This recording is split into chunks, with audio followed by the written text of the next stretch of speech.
It's time to talk about the Norman invasion, one of those things that does happen for a reason. We have to go back to Emma. Remember Emma, who was Athelred's queen and then Canute's queen. Emma was from Normandy. She was a princess of Normandy, and here we have her with two of her sons, the most important ones. We have Edward, who will become Edward the Confessor, and we have Hardicanute, who will become King Hardicanute. And remember, they have different dads. Edward is the son of the Old English king, and Hardicanute is the son of Canute, the recent Danish king. Well, after Canute died, Hardicanute acceded to the throne, and ruled for a while until he was deposed by Edward. And Edward grew old there on the throne. He's called Edward the Confessor because he lived a life of a certain piety. And confessor, to confess in the Middle Ages is sort of like to give your witness. And that's what it means that he's Edward the Confessor. He displays his piety and everybody knows it. Well, part of his piety included not getting married and not having any kids, which is really not a very good thing if you're a king. So he died with no heirs. And here he is sending some messengers off because, of course, he had to provide for the kingdom.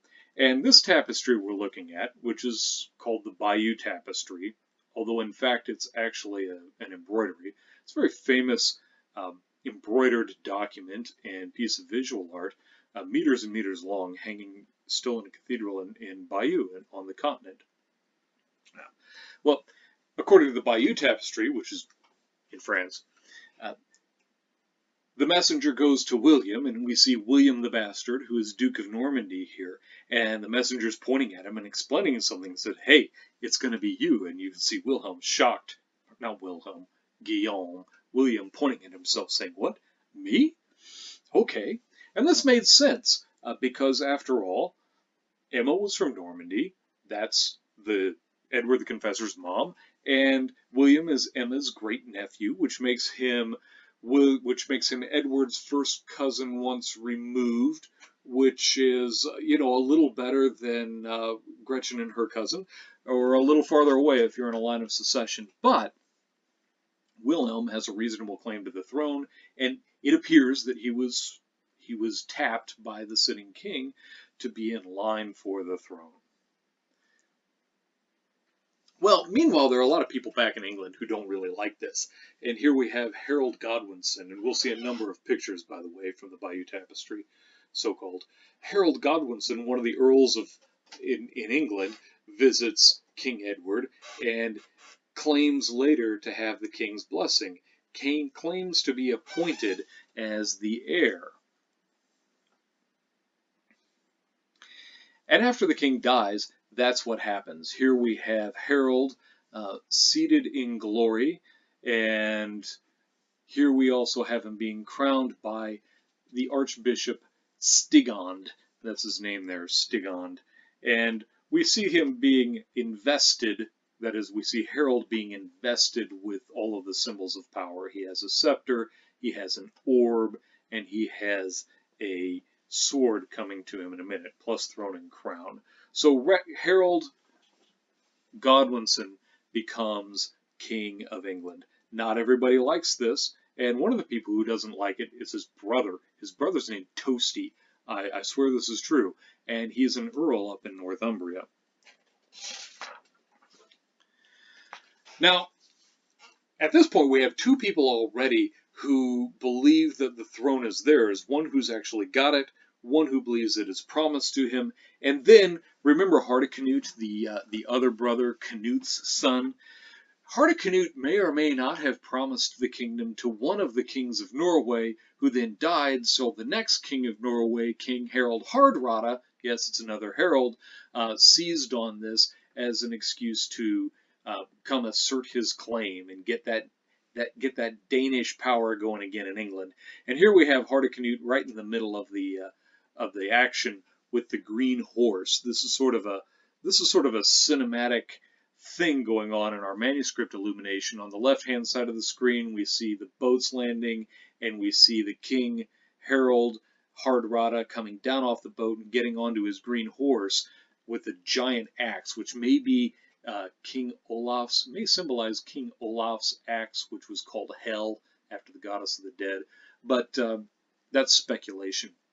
But then in the right-hand side of that picture, that's actually the next scene. We see the same king riding his horse facing the other direction and winning the Battle of Fulford and getting a foothold on English soil. This was done with the help of Tosti. That's Harold Godwinson's brother, who was sort of bitter about things, and so he aided the actions of King Harald Hardrada in Norway. Now, meanwhile, remember that our old friend William still believes that he's got a claim on this. And while King Harold Godwinson is running up north to combat those guys, Duke William is actually preparing to invade from the south. Now, remember, the Normans, like William, Duke of Normandy, are of old North Sea Viking stock, and here they are sailing up in their North Sea Viking-style boats with their Viking-style haircuts and shields.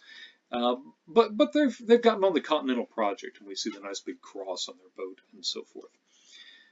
So here's how it played out. In September, Tosti and Harold Hardrada come in from the north. They're headed for York, which is one of the power centers of England, and they can get a beachhead there, as it were, and start pushing south if they want to conquer the entire thing.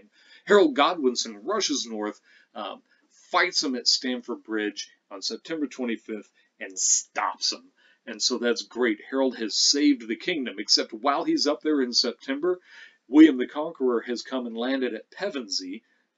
That's why C.S. Lewis, a medievalist, named the siblings that. Anyway, landed at Pevensey and has enough time to actually start building a castle there while Harold Godwinson is hanging around up north. Because after all, here's a basic problem of military strategy in this period. Harold Godwinson's army is largely farmers who are conscripted, and September and early October is a bad time to be pulling people out of their fields. And so they win this battle as well as they can. They get ready to have a big feast, and they start sending people home, and then they find out that William the Conqueror is landed at Hastings, and so now they have to gather everybody up, force march south, and try to get to the southeast coast of England in order to deal with William, which is going to go rough. And here's how the battle went. It was actually going pretty well for the English for a little bit until this moment, which says in Latin, Harold Rex interfectus est. And you can see him right there in the center of the screen being shot in the eye with an arrow. And that's what that line means. Harold Rex is pierced and killed. Both of those senses are present in interfectus. Harold gets it in the eye and croaks, and then the battle turns immediately for the Normans' favor. And you can see the signs there in the margin at the bottom that this is not that this is an absolute sort of military victory. You've got scenes of people being despoiled of their goods and armor and so forth. So William the Conqueror winds up winning this three-way struggle for the power in England. And this happens in the year 1066, which is the second date you must know in this class. And we call this Battle of Hastings, and what comes after it, the Norman Conquest. And this is a pivotal moment in the history of England. In fact, the whole modern monarchy is counted from William the Conqueror. He's called William I officially, and really people regard him as the first king of England as it is now. The things that happened prior to William the Conqueror are really regarded as part of something else culturally and historically, most of the time when people think about it. If you remember the way King Canute came to England, conquered England, and yet left England English in order to keep it stable and enjoy it and use it as it was, that's good. But here's something totally different is going to happen. William wasn't interested in that sort of thing. And the first sign of it you can see right on this map. Where are the traditional power centers of England? Well, they're Canterbury and Winchester and York. York will remain an important city. Canterbury doesn't figure into this political map. It'll remain an important city. Winchester is no longer important. After William the Conqueror conquers England, his capital is going to be in London. The entire political landscape of England is going to change. And here we have another sign of that. Here is William, the Duke of the Normans and the King of the English, and he's being crowned there, invested with all of the symbols of power: scepter, throne, orb. There's an archbishop there with a pallium, a vestment to put upon him. But notice this is Aldred, the archbishop. The reason this matters is it's not Stigand. William decided to get himself crowned by the Archbishop of York. He didn't want anything to do with the Archbishop of Canterbury.